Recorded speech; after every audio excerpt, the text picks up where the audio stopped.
Welcome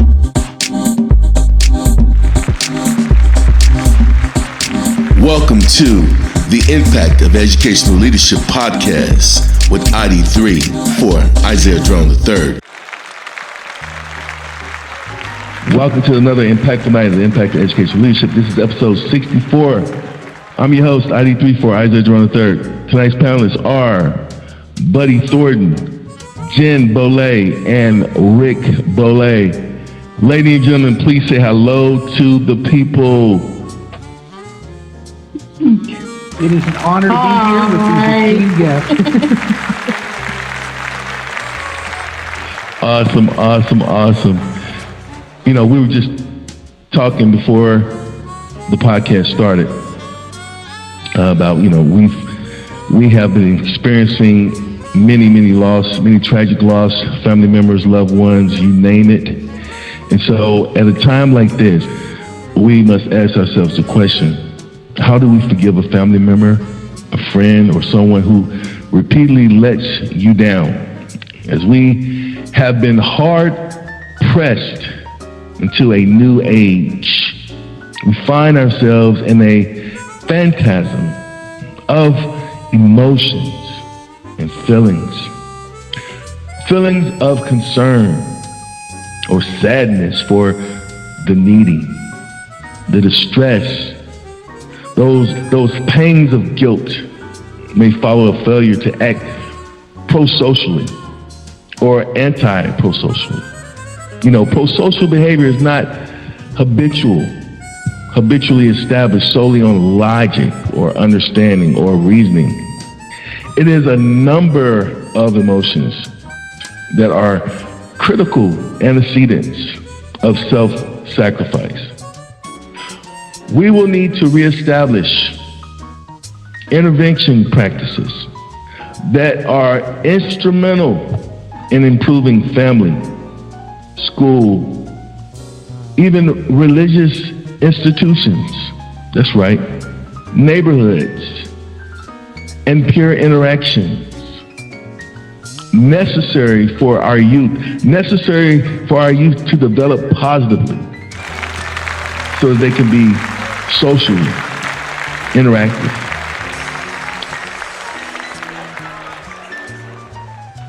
Tonight we will have a discussion. How do we forgive and move forward in the future?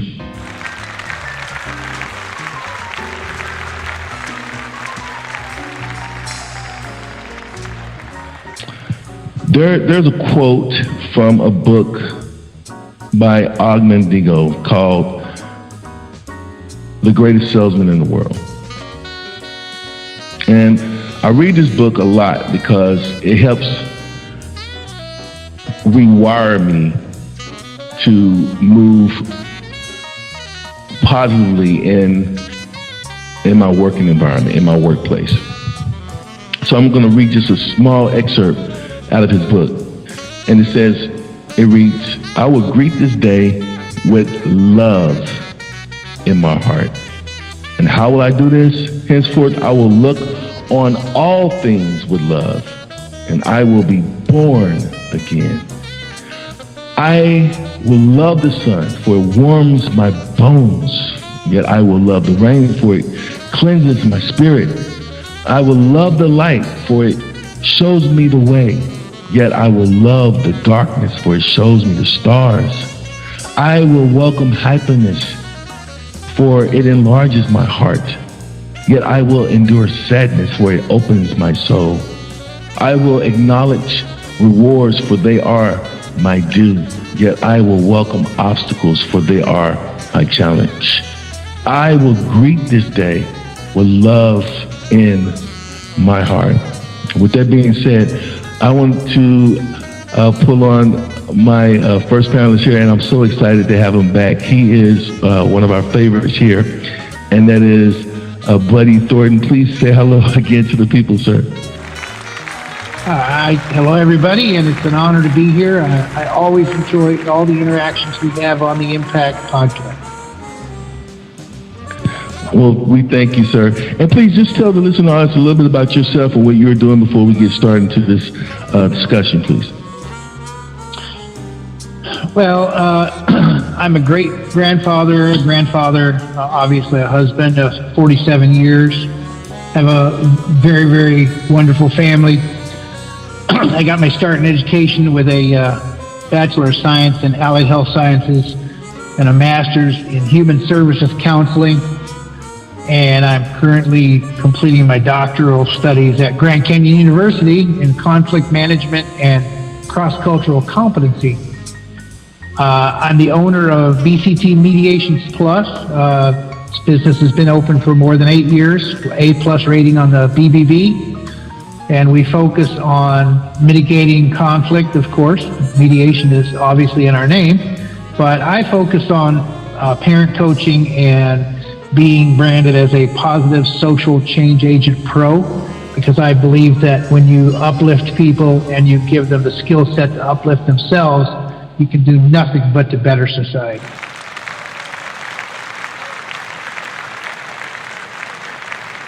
Absolutely, absolutely. And thank you for that response. You know, we're in a pandemic called COVID-19. And this pandemic still, you know, is uncertain, even though they have vaccines that they are developing as we speak. And so, you know, with that being said, the communication flow, with all the pressure that's behind everything going on in the world, whether it be politics, whether it be money, economic status, you name it, job loss, families are under a lot of pressure. And so words can be exchanged from emotions. You know, things can be said that you didn't really mean to say it, or it came out the wrong way. And so my question to you, buddy, since you are the positive social change agent pro, how do you forgive a family member? How do you forgive a friend? How do you forgive someone who repeatedly lets you down? How do you forgive them, and how do you move forward? That's my question. You know, the most powerful thing about forgiveness is you must start the forgiveness cycle by looking within yourself. Forgiveness is not for the other person.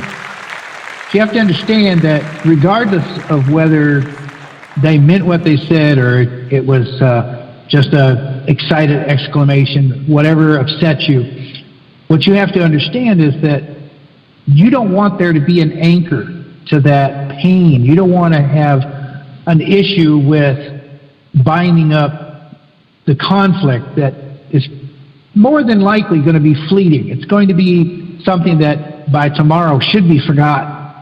In a normal situation, even with the COVID-19 situation, there's a lot of interaction. It's heightened stress, but that doesn't excuse humanity from not understanding what forgiveness should be. And so you have to look within yourself, and you have to be willing to say, I do not want to be bound up in conflict with this other person, regardless of whether it's a family member that I love, a friend that I cherish, or someone who happens to be cycling around in my sphere of influence. I want to be able to move forward. So you have to forgive within yourself first. Forget the other party. It's not about the other party. It's about breaking that chain. You don't want that binding pain.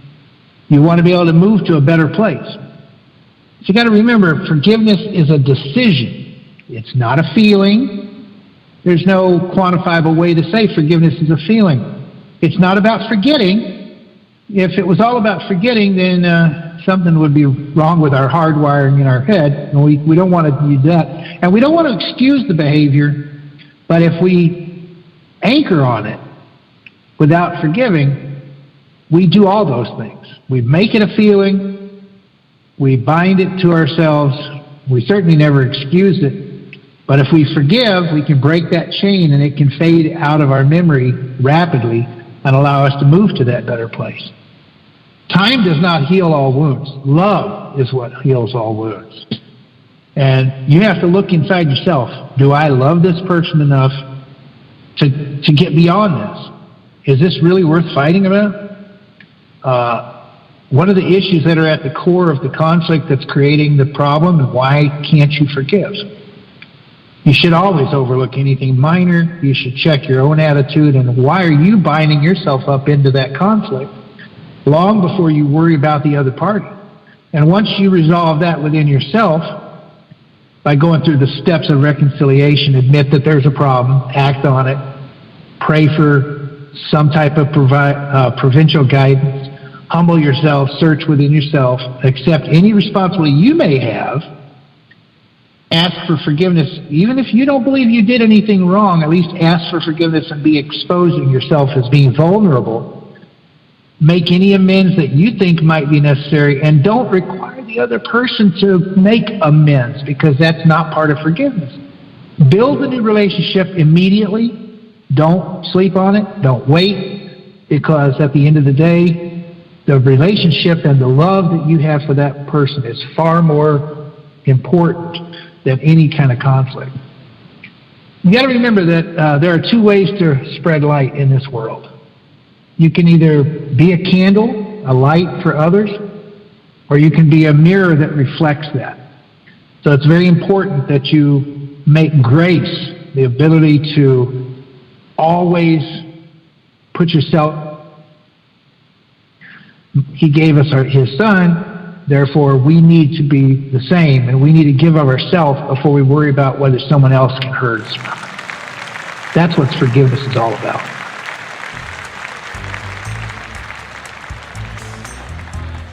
Sir, that was powerful. That was powerful. Forgiveness starts from within. It's interpersonal. It is an imagination. It's an image. It's a reflection. It's a nation of images. Wow. Love is the core of it. The Lord too, but love is the core of forgiveness, because love will lead you to peace, like you said, which will lead you to hope eventually, and will give you faith to feel safe with this person. Because let's face it, to be socially interactive with someone, you gotta feel safe. You gotta feel safe with them, right? You got to feel like that, this person knows me well enough to be honest, right? And give me the truth. And because when this person, gives you the truth, that truth should make you feel good about the relationship you have with that person. I mean, you feel at home with this person, you feel welcome with this person, because at some point they have established a relationship with you, and you feel like you're being treated fairly. So if you did a wrong, you own up to it, you man up to it, you're a man enough, you're a woman enough to accept it. And so because you accepted it, then you can either move forward or not. And so I think that's key for having healthy relationships and determining what a healthy relationship should feel like or should look like. I don't know. I'm not an expert. But that's why we invited Jen Beaule and Rick Beaule on the panel discussion to talk more about this. But Buddy Thornton, that response was very remarkable, and we thank you for everything that you bring to this podcast, sir. It's my pleasure. Absolutely. And with that being said, we have our next panelist here, and that is Mr. and Mrs. Rick Beaule. Please say hello again to the people. Hello. Well, please tell us a little bit about yourselves. Who wants to go first? Ladies first. My name is Jen Beaule. I'm a school counselor. I graduated in 1999, so in various fashions. This is my 21st year as an educator. I have a Bachelor of Science in Music Education from Indiana University of Pennsylvania. And a Master of Arts in Student Affairs and Higher Education, also from Indiana University of Pennsylvania. And followed up with a Master of Science in Education with a concentration in counseling from Duquesne University. So I have teaching and counseling experience in both Pennsylvania and Texas. I'm currently serving as a school counselor in the Killeen Independent School District in Killeen, Texas. And currently also completing the requirements for licensure as a licensed professional counselor. So I'm currently also a licensed professional counselor intern or associate, as they just changed the name. And I am in my 19th year as an educator. I also have a Bachelor of Science in Music Education from IUP, or Indiana University of Pennsylvania. I wonder how we met. I have a Master of Science in Educational Leadership and Administration from Duquesne University. I am currently working as a music teacher in the Killeen Independent School District, also in Killeen, Texas. And I am also the president of Killeen Educators Association and of Texas State Teachers Association Region 10, where I help advocate and help represent over 3,700 educators in Central Texas. Wow, you heard it first. You heard it first here on the Impact of Education Leadership. Listen, I'm so proud of you both and what you're doing in the community and in the state of Texas and in politics at large. I mean, you guys are just, I mean, you've rolled your sleeves up, you got involved, you have got civically involved. You have affected not only your community in Beaule County, but you have gone all the way to, Washington, D.C. You've traveled all throughout the countryside, spreading the good news about, education and why it's so important to promote public education. And so I applaud you both in those great endeavors. And I was asking the question to our first panelist, Buddy Thornton, how do you forgive a family member? How do you forgive a friend? How do you forgive someone who repeatedly lets you down, right? And he kind of talked about forgiveness comes from within first, right? And from that, that love is that source, right, that fuels that forgiveness, right? And so with the love comes peace, with that love comes hope, and with that love comes faith. But I believe that you also have to have understanding, right? And you need to understand, how do you determine which behaviors are healthy, which behaviors are unhealthy, which behaviors are abusive, right? And so my question to you both, whoever wants to go first, please take your leisure, but how do you determine which behaviors are healthy, unhealthy, or abusive? That's my question.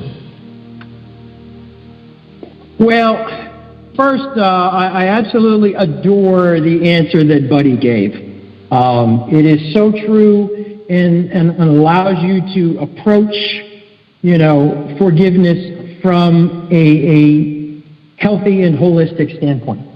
And I think that's a really important thing to do.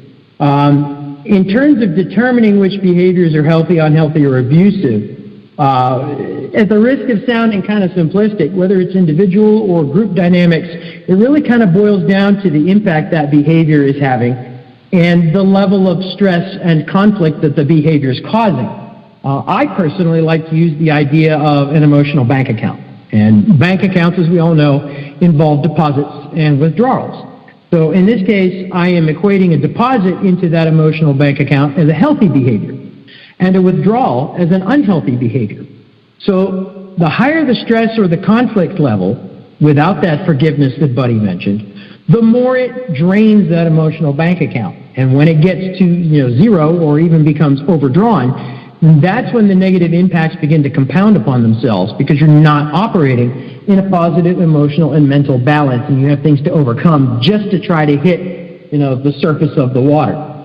The other thing to consider in this case is the length of time that behavior involves.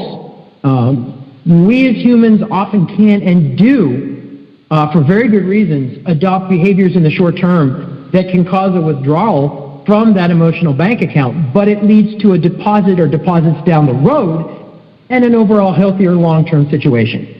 We also, though, can cause ourselves long-term reductions in that overall bank balance because we choose behaviors that seem healthy in the short term and seem good and feel good, but they actually end up costing us more in the long run. The final component that I really haven't talked about yet is that of the abusive behavior. And to me, abusive behaviors go beyond unhealthy behaviors in that they can cause permanent damage to that bank account because those abusive behaviors obviously have no chance of really ever turning into deposits in the emotional bank account. And so they are long-term obstacles and barriers that need to be overcome in order to reach, a zero balance or even more appropriately, a healthy balance in that account. So when determining what category of behavior falls into, we first need to figure out the impact that it's having on us. And sometimes that's more difficult than we might think because, as I mentioned before, what seems like a good idea may turn out to not be such a good idea, or likewise, what seems like a hardship could turn out to be, a really good idea. Something you'd like to add? One would think it's not difficult to figure out what's healthy, what's not healthy, and what's abusive, but I think that would mean clear values, family ideals, open communication, and boundaries are all in place. It would also mean that all families and all people followed said boundaries, communication, and values. However, as we know, our country is a melting pot of various cultures, religions, different socioeconomics, and subcultures within families. And those invariably influence all of us regarding our own behavior and what we accept from others. Some people feel that they have to put up with everything that comes their way to maintain their standing in the family or to maintain the standards of their religion, and as such, they ignore whether behaviors are toxic or not. And others have no issues whatsoever in laying out their standards and boundaries and not caring how others feel about them. So determining healthy, unhealthy, and abusive behaviors must take all of those factors into account, including personal beliefs, support systems, upbringing, and resilience. And I think, taking into account the personal bank account, in school counseling, we talk about something called how full is your bucket. And so a similar principle, when somebody has something good to say or helps you in some way or shows kindness, caring, respect, any of those things, they're adding to your bucket. And of course, every, negative comment, rude comment, disrespect, slight, anything like that takes from your bucket. And the idea is to be able to balance your bucket. And ideally, the fuller your bucket, the happier you are. But sometimes people think that that's just the way that life goes, that they have to carry these things because that's the expectation. And I think a lot of times people don't, when it really becomes unhealthy, and one could argue abusive to oneself, is for example, staying in a job that is not a healthy situation. The expectation is that adults go to work, they provide for the family, they have health insurance, they do those things, and so you stay no matter what. That's why it's called work. It's not meant to be fun, it's meant to be work.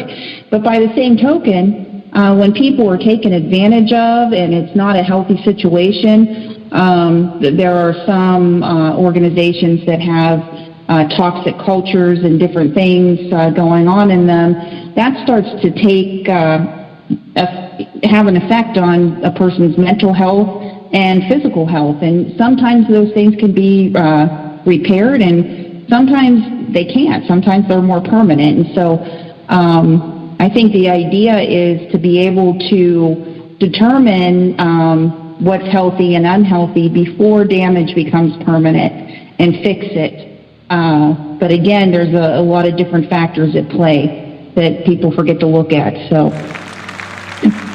I would just add that to me, using that bucket scenario, which I also adore, to me, abusive behavior is punching a hole in the bucket so that the positive things that you normally would put into the bucket will seep through that hole unless you work to repair it. So I think that's a fabulous analogy as well. Wow, that too was, listen, this is going to another level. This is going next level. Okay, how can I chew up and kind of regurgitate all of that? Okay, this is what I would say. What Jen and Rick just said to me was like a capsule. If you could put developmental support systems and the ingredients of developmental support systems into a capsule, that would be what would go into that capsule. And that would be the vitamins, right? That would be those vitamins to develop, especially for adolescents, especially for family members, right? Peers. I mean, you name it. And so I just love the way you guys are taking this discussion to another level. This is going to be, oh my God, this is going to be epic. Listen,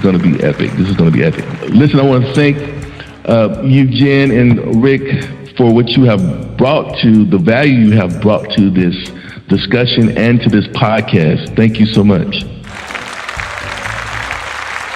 You're welcome. Thank you. No, thank you. And with that being said, let's get to our next question. I want to pull again from Buddy Thornton. Buddy, a lot of people call you the Positive Social Change Agent Pro, right? And so, because you are constantly hearing situations, scenarios where you have to go in and kind of unwire chaos. Pretty much, that's what it is, right? So let's just call it what it is. And so, with that being said, what does it mean to you when someone is constantly putting you down, or what do you train? How do you train your clients to manage, their employers or peers, colleagues, you name it, that constantly put them down? What are some strategies that you give them to help them navigate or remain resilient when they encounter experiences like that? That's my question. Well, likewise to Rick's comment about my previous comment, I really enjoyed how they characterized what behaviors are healthy, unhealthy, or abusive. It is true that there's a very thin line between perspectives about healthy, unhealthy, or abusive, and being put down constantly by someone is definitely a compendium of both unhealthy and abusive behavior. And it actually puts the forgiveness that we talked about earlier into perspective. What happens when someone is really possibly putting you down, what you have to do is you have to really put yourself in their shoes and try to understand why they're doing what they're doing. Now, unless there's a specific agenda similar to what we saw during the divisive political campaigns of 2020, if there's no specific agenda, but someone just constantly is putting you down, you really need to understand that the behavior is not within you. The behavior is within them. I love the quote, you can't bring out the best in others when you're looking down your nose. So if someone is putting you down, the first thing you cannot do is go up the ladder with them and start elevating the conflict. You must stay at the bottom of the ladder, and you need to bring them back down the ladder to you. And the best way to do that is to understand that usually the put down is coming from someone who's struggling with low self-esteem. They don't believe they can elevate themselves to your level, so they can only get pleasure or satisfaction by bringing you down to their level. And they just don't see an effective path to getting to your level. You have to exit that equation in your mind. You have to understand when you feel like you're being stepped on, it's exactly the opposite of do you want to reach out and you want to help them? Do you want to reach out and do you want to accept them and accept the behavior, ignore the behavior? No, I don't believe you should. There's a proverb that says, if you're helping someone and expecting something in return, you're doing business, not kindness. So when you actually respond and you expect them to change their behavior, you're doing business. You're not doing kindness. What you need to do is you need to understand that, okay, I can't change them, but I can change me. You must value yourself more than you value the opinions of others. The opinions of others at the end of the day are not going to be where you put your head on a pillow. You can't rely on someone else for your happiness, your self-worth, your self-actualization, your ability to see yourself in a positive light. You have to be responsible for that. You have to invest in yourself, because certainly nobody else will, especially someone who's putting you down. They don't see that you have value, so you just cling to the value that you find within yourself. I use a dynamic to teach parents about how to show their children what's important in the world, and it always starts within the self.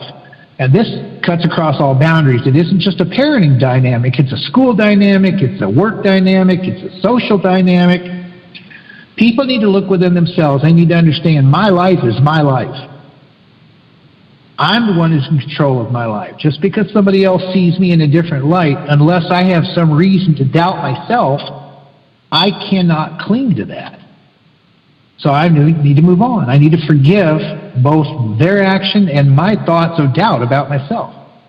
My voice is my voice. If something bothers me that bad, but I know I can't control the other person because that's what choice dynamics tells us, I need to internalize my voice. I need to send my voice into my own head and say, this is not you. No matter what they say, this is not you. You are better, you are different, you are not going to put yourself in that position.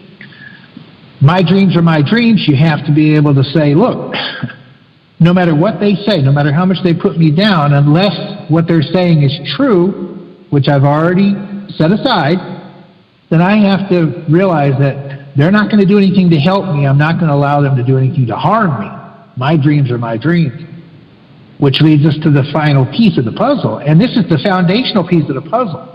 My choices are my choices. They aren't anybody else's choices. Nobody should be able to put expectations on me. No one should be able to put pressure on me. No one should be able to put me into a corner. When they try to paint me into a corner, if it's not me, and unless I allow myself to be put in that corner, I have to stand for what I believe in, and I can't allow them to drag me down. So when they're putting me down, it means that they have an issue.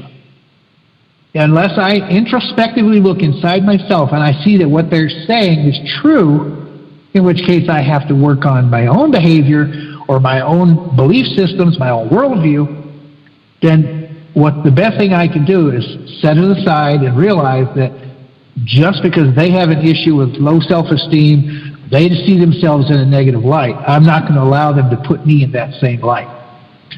It's as simple as that. You know, what you discussed tonight was breaking the cycle. You talked about intervention strategies for diverse social factors, and how when they use these strategies, they can achieve responsibility and having their own voice. I think you called it my choice, my voice, or my voice, my choice. But you know, that's a strategy. That's a strategy to manage, I believe, the internal voices that go on in everyone's head, right? You know, when you wake up, when you go to bed, it comes with, I think it comes with, I know it comes with every person. I mean, it's a part of life. I mean, and the biggest enemy, and you've heard it before, is the enemy, right? And so thank you for those strategies that you gave us tonight. And you know, with that being said, because you bring value, buddy, and you also give us personal growth, I believe, to help us go to the next level and achieve the next step. And so I'm so thrilled that we have, I'm so thrilled, I'm really, really thrilled that we have Jen and Rick together on this podcast tonight. And I just cannot wait to hear what they're about to say with this next question I'm about to ask them. You know, we're talking about go-to strategies here. And, you know, Jen, with your background in counseling and Rick, with your background in doing live music, I mean, come on, you got to be you got to be a counselor to do live music. Come on, let's face it, right? But, you know, with that being said, You're not wrong. Well, with that being said, how do you guys manage, and how do you resolve these conflicts that we've been discussing this evening? Who wants to go first? Honey, why don't you start this one off? Okay. Well, you know, I think tying into what Buddy said, when someone belittles another person, another individual, it almost invariably reflects on that person and their experiences. I think undermining another person is often and likely usually a large show of their own insecurity. Strong people don't need to trample others to see over the fence because they're already there. Emotionally stunted people, on the other hand, may feel the need to step on others to achieve their goal of looking over the fence. And I think at best it reflects the inability to communicate effectively if there is an issue, and at worst, it reflects a personal character that is lacking in kindness, consideration, and respect. Someone in the face of belittling attacks should remember that those with strong character don't attack, they lift up. And, you know, if we think about animals, the small dog bites because it's scared, and the large dog rescues humans from drowning. I think people are really no different. It's just a matter of where one's at and if they're feeling strong or they're feeling weak. There's a saying that I tell my kids about, hurt people hurt people. So when people are hurt inside, they hurt other people. And it's the same idea as bullying. Bullies put other people down, trying to bring themselves up and feel better. And what the people being bullied often don't realize, because they're hurting, is that the bully's really hurting too. They're trying to feel better, and ultimately that wound within themselves is causing them to behave that way in the first place. And actually, our character trait of the month for December is caring. And one of the things that we talked about today is when you care about other people, you're lifting them up and you're helping them out. So I think it's just important to remember that when those attacks, when somebody's dealing with attacks and they're being belittled, that they need to remember that it's really not about them, it's about that other person. Y'all can see why I married her, right? She's amazing. I'm about to let my inner geek flag fly. To me, managing and resolving conflict involves communication. I am a huge Star Trek fan. As soon as we're done here tonight, I'm going to be putting on the next episode of Star Trek Discovery because, like I said, I am a geek and I love it. And the reason I bring this up, besides bragging on my Trek street cred, is that last week's episode involved an event called a Takalinket, and it was described as an ancient Vulcan ceremony where a request from a person was rigorously questioned to determine its logical validity. But unfortunately, over time, the ceremony had also frequently evolved into a scenario where a person's capability and abilities were often called into question as a way to undermine the validity of the request and of the person who is making it. And this is important to remember because when it comes down to it, when you're putting someone down, especially during a time of conflict, it's participating in an exercise in reducing someone's credibility or self-worth. And it's ultimately, as Jen and Buddy both mentioned, it's an attempt at an exchange or a shift of power. The aggressor is seeking to minimize their opponent in order for their side or their thoughts or their wants to carry the day. The defender is seeking to avoid that outcome.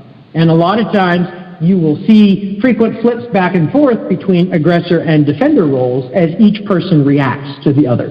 I mean, if it were that sterile of an environment that it's just, aggressor and defender, in spite of that, conflicts would likely be easier to handle because they would almost be purely logical based, as it were. The fly in the proverbial ointment here is the inclusion of emotional content that comes with this action of a put down and a conflict. Because the emotions that are used in conflict involve fear and anger, which are the two strongest emotions that we as humans feel.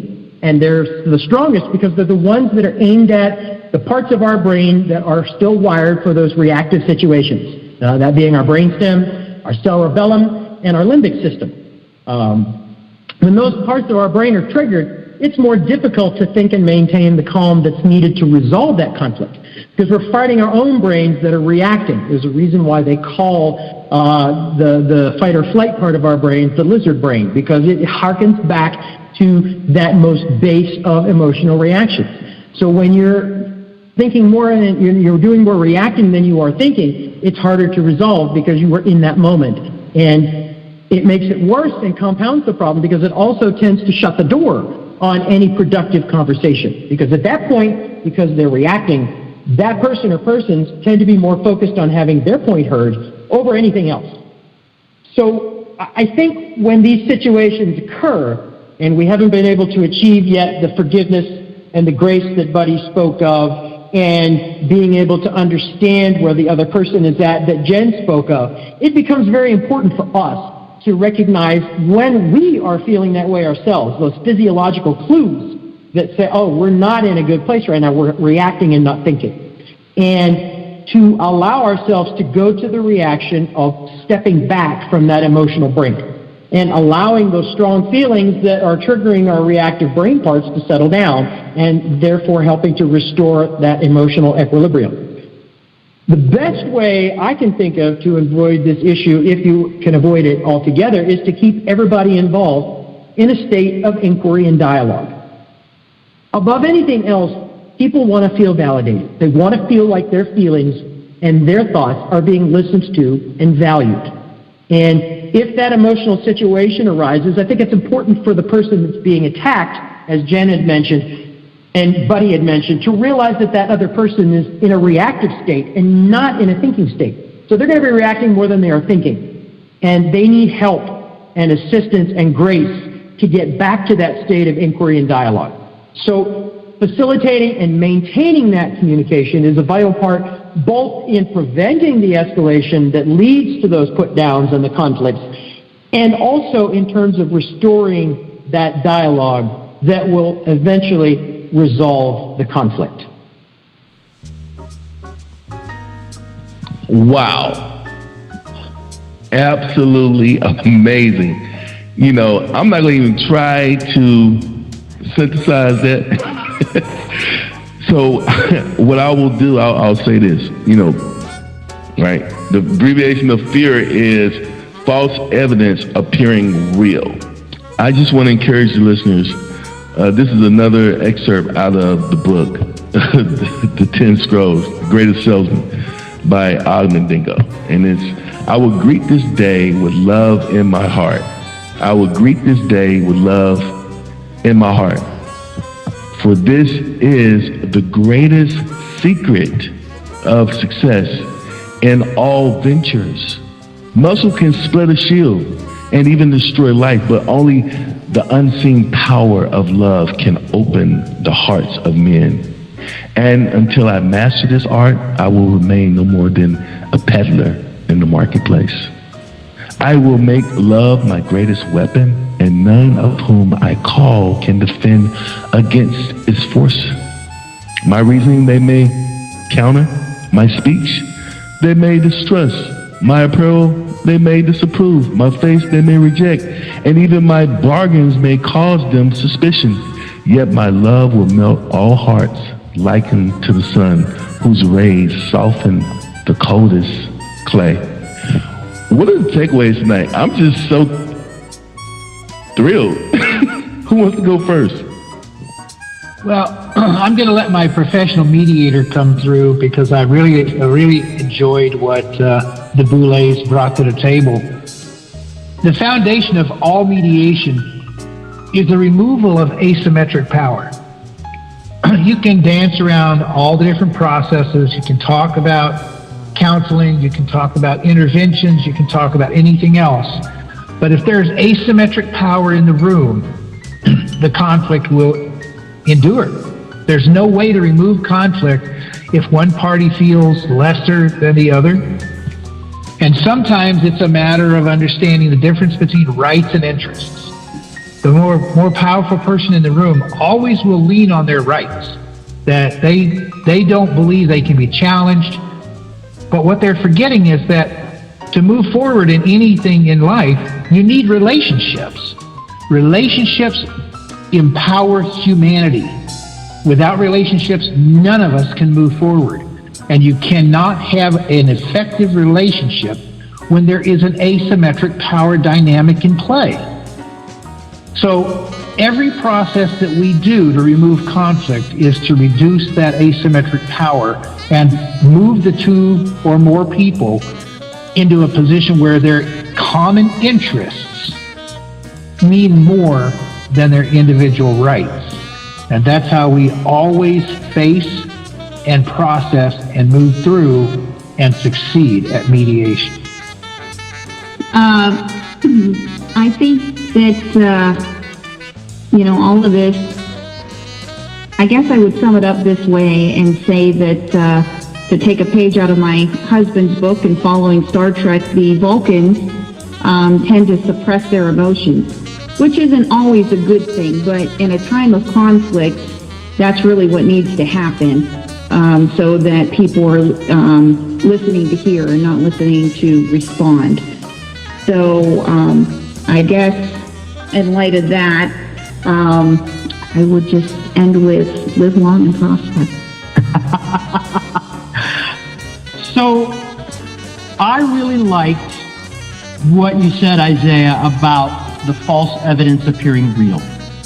I would also add its counterpart, which is face everything and rise.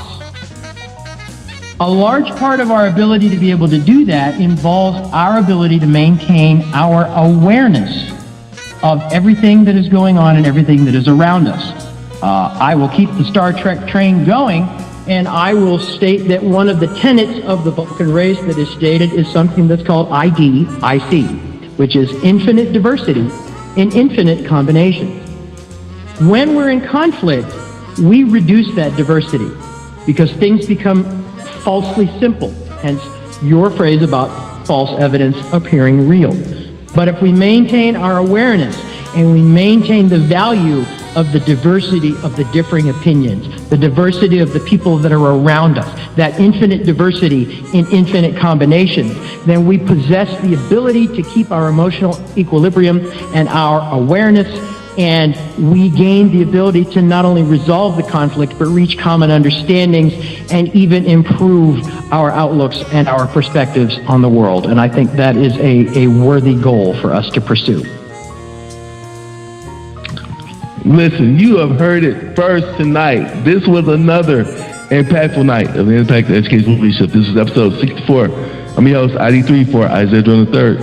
Tonight, panelists were the lovely Jan Beaule, Rick Beaule, and Buddy Thornton. Good night.